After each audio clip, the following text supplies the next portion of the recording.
नमस्कार, आजच्या बातमीपत्रामध्ये आपलं स्वागत आहे। चला तर बघूयात आपल्या आजच्या ठळक घडामोडी।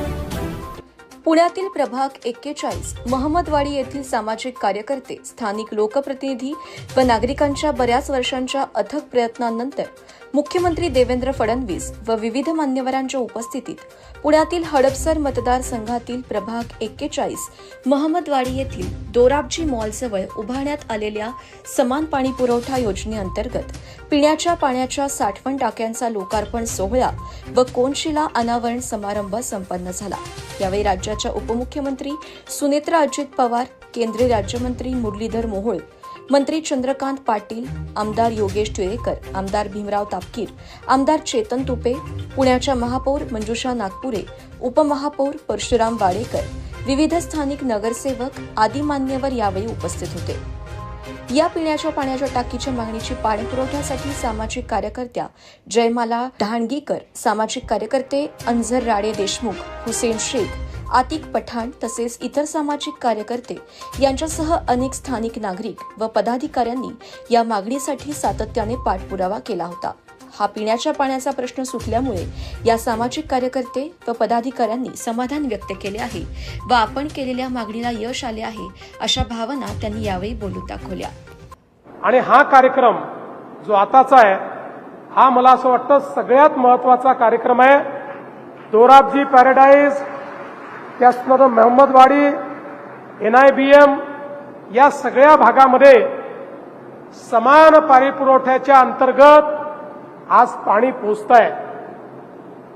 खरं म्हणजे इथे अनेक लोक आहेत, या भागातले अनेक संघटना आहेत, अनेक फोरम आहेत की जे सातत्याने आमच्या सगळ्यांकडे, मी असेल, योगेश अण्णा असतील, महापौर असतील, चेतन भाऊ असतील, सातत्याने पाठपुरावा करायचे। अनेक लोक तर सातत्याने हे कधी पूर्ण होणार म्हणून आठवड्यात 15 दिवसात एखादा SMS तरी पाठवायचे। आज मला अतिशय आनंद आहे। नमस्कार, माझं नाव अंजर राणे देशमुख, मी प्रभाग क्रमांक 41 महमदवाडी इथे राहतो आणि आजचा हा दिवस महमदवाडी प्रभाग क्रमांक 41 या सगळ्या नागरिकांसाठी खूप महत्त्वाचं, खूप आनंदाचं आणि ऐतिहासिक आहे। आणि सर्वप्रथम मी आपल्या राज्याच्या मुख्यमंत्री आणि उपमुख्यमंत्री दोघांचं सहर्ष स्वागत करतो। आणि आजचं आज जी आपली टाकी जे पाणी पुरवठ्याचा जो प्रोग्राम अरेंज केलेला आहे तो खरं म्हणजे फक्त शासनाचा वाटा नाही याच्यामध्ये। मला मुद्दा हे म्हणायचं आहे की हे आपल्या सगळ्या कार्यकर्त्यांनी 10 ते 15 वर्ष इथं आम्ही कामं केलीत। तुम्ही जे हे टाकी बघताय हे 10 वर्ष आधीपासून बांधले गेलेत आणि या 10 वर्षामध्ये टाकी बांधूनसुद्धा इथं पाणी नव्हतं आणि लोकांना इथं टँकरवरती अवलंबून राहायला लागलं। 10 वर्ष प्रत्येक कार्यकर्त्यांनी, प्रत्येक माणसांनी, इथल्या प्रत्येक नागरिकांनी खूप प्रयत्न केलेत। गेल्या काही महिन्यामध्ये आपल्या याच इशूमुळं आपल्या तरुण एका मुलाला आपला जीव गमवावा लागला, एका महिलेला जीव गमवावा लागला पाणी टँकरच्या एका ॲक्सिडेंटमुळं। आणि त्याच्यानंतर हे खूप गांभीर्याने सगळ्यांनी हे गोष्ट घेतल्या आणि प्रत्येक नागरिकांनी सगळ्यांनी पुढं आल्यात आणि यासाठी संघर्ष केला की जर हे टँकर मुक्त महमदवाडी म्हणून आम्ही एक घोषणा दिल्या आणि यासाठी आम्ही प्रयत्न पण केला आणि पुढे जाऊन हे प्रयत्न आम्हाला यशस्वी झाले। PMCचे आम्ही थँक्स करतो। PMC त्यानंतर जे काही नगरसेवक आहे, इथल्या जे आमदार आहेत, त्यांनी नंतर आम्हाला सगळ्यांनी मदत केली आहे। पण सुरुवातीला सगळे आम्हाला खूप याच्यासाठी, या प्रत्येक नागरिकांनी खूप याच्यासाठी संघर्ष केला आणि शेवटी आज तो दिवस, आनंद दिवस आला की आज महमदवाडी हे टँकर मुक्त होणार आहे, सगळ्यांकडे पाणी पुरवठा होणार आहे, सगळ्यांना पाणी मिळणार आहे। त्यामुळे इथे लोकांमध्ये खूप आनंदाचा विषय आहे आणि हे मी म्हणाल की हे सगळ्या नागरिकांचा विजय आहे। मी Jaymala ढाणगीकर, social activist, Bharatiya Janata party. आजचा जो कार्यक्रम आहे तो अतिशय आमच्या भागासाठी अतिशय महत्त्वाचा कार्यक्रम असा होता, कारण अनेक वर्षांपासून, जवळजवळ 15 वर्षांपासून मागच्या या भागामध्ये पिण्याच्या पाण्याची आणि सगळ्याच पाण्याची प्रतीक्षा लोक करत होते। पिण्याचं पाणीसुद्धा अनेक सोसायट्यांना टँकरनी पुरवठा होत होता। प्रत्येक सोसायटीमध्ये 350-400 फ्लॅट्स आहेत, त्यापेक्षाही जास्त फ्लॅट्स आहेत।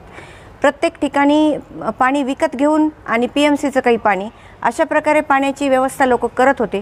ॲक्च्युली ज्यावेळेला बिल्डर लोकांनी फ्लॅट्स विकलेले आहेत त्याच वेळेला त्यांचे एक ॲग्रीमेंट झालेलं असतं PMC सोबत. त्या ॲग्रीमेंटनुसार त्यांनी या पाण्याची पूर्तता करून द्यायला पाहिजे होती, मात्र ते यामध्ये अपयशी ठरले. त्यामुळे आम्ही सोशल ॲक्टिव्हिस्ट लोकांनी, स्थानिकच्या नागरिकांनी आणि आमच्या लीडर्स लोकांनी, सगळ्याच नेते आहेत त्यामध्ये, आत्ताचे नवीन आलेले कॉर्पोरेटर्स आहेत, त्यानंतर आमचे आमदार आहेत योगेश अण्णा टिळेकर, त्यानंतर आमचे माननीय मुख्यमंत्री आहेत महाराष्ट्र राज्याचे देवेंद्र भाऊ, या सर्वांनी मिळून आमच्यासाठी अतिशय या भागासाठी कष्ट घेतलेले आहेत. वेगवेगळ्या प्रकारे आम्हाला फंड निर्मिती करून दिलेली आहे आणि त्यानुसार PMCचे सध्याचे अधिकारी आयुक्त माननीय नवल किशोर राम हे सुद्धा अतिशय ॲक्टिव्ह आहेत. त्यांच्यासोबत पवनीत कौर मॅडम आहेत. या लोकांनी या ठिकाणी स्वतः लक्ष घालून या ठिकाणी जी काही कमतरता होती ती कमतरता भरून काढण्यासाठी प्रचंड प्रयत्न केलेले आहेत. आणि आज आपण पाहताय की आज त्याचा मुख्यमंत्र्यांच्या हस्ते दिमाखात एकदम उद्घाटन सोहळा झालेला आहे. तर ही अतिशय आनंदाची बाब आहे आमच्या उंडरी मोहम्मदवाडी NIBM अनेक्स या संपूर्ण एरियासाठी. आणि अशीच जी काही व्यवस्था आहे ती पुढच्या जी गावं नव्याने समाविष्ट झालेली आहेत त्यांच्यासाठी सुद्धा ही यंत्रणा पुढेही राबणार आहे. आणि अशाच प्रकारे त्यांची व्यवस्था पिण्याच्या पाण्याचाही प्रश्न सोडण्याचं आजच आश्वासन देवेंद्र भाऊंनी जाहीर सभेमधून दिलेलं आहे. आणि मला खात्री आहे की याप्रमाणेच जर महापालिकेचं काम व्यवस्थित राहिलं तर इकडच्या लोकांचा पिण्याच्या पाण्याचा प्रश्न कायमचा सुटेल. जय हिंद. माझं नाव हुसेन शेख आहे. मी सामाजिक कार्यकर्ता आहे. इथं वॉर्ड नंबर 41मध्ये जे आहे मी काम करतो, समाजकार्य करतो. आणि इथं आज खूपच आनंदाची गोष्ट आहे जे आपले इथं फडणवीस साहेबांनी उद्घाटन केलं. मी आभारी आहे BJP सरकारचा पण आणि फडणवीस साहेबांचं पण, ज्यांनी हे एफर्ट्स टाकले. पण हे जे मागं 4-5 वर्ष नगरसेवक नव्हते, सगळं प्रशासनच बघत होतं. त्यावेळेस आम्हाला खूप अडचण झाली आणि त्याच्यानंतर इलेक्शन वगैरे झाले, नगरसेवक आले, ते वेगळी गोष्ट आहे. त्यांनीही सहकार्य केलं. म्हणजे सुरुवात झाली आरिफ शेख ज्यांचा बडी गेला टँकरच्या खाली, तिथनं सुरुवात झाली. तिथनं आम्ही आंदोलन सुरू केलं, कॅन्डल मार्च केली, लोकांना जागृत केलं, लोकांना रस्त्यावर आणलं आणि त्याच्यानंतर प्रशासन जागं झालं. त्याच्यानंतर जे नवीन नगरसेवक आहे BJPचे 2 आहे आणि NCP अजितदादा पवारचे 2 आहेत, त्यांनी पुढाकार घेतला, त्यांनी सहकार्य केलं. जयमाला मॅडम असो किंवा आतिक पठाण किंवा अंजरबाई, आम्ही सर्वांनी इथं जे खूपच कार्य केलं, लोकांना बाहेर काढलं आणि प्रशासनाला जागृत केलं. तुम्हाला पाणी द्यावंच लागेल. आम्हाला 12 वर्ष झाले टँक बनवून ठेवलेले, पण त्याचा काही उपयोग नाही आहे. त्याचा जे इफेक्ट झालं, लोकांनी रस्त्यावर उतरून प्रशासनाला जागृत केलं आणि त्यामुळे आज हे दिवस दिसत आहे.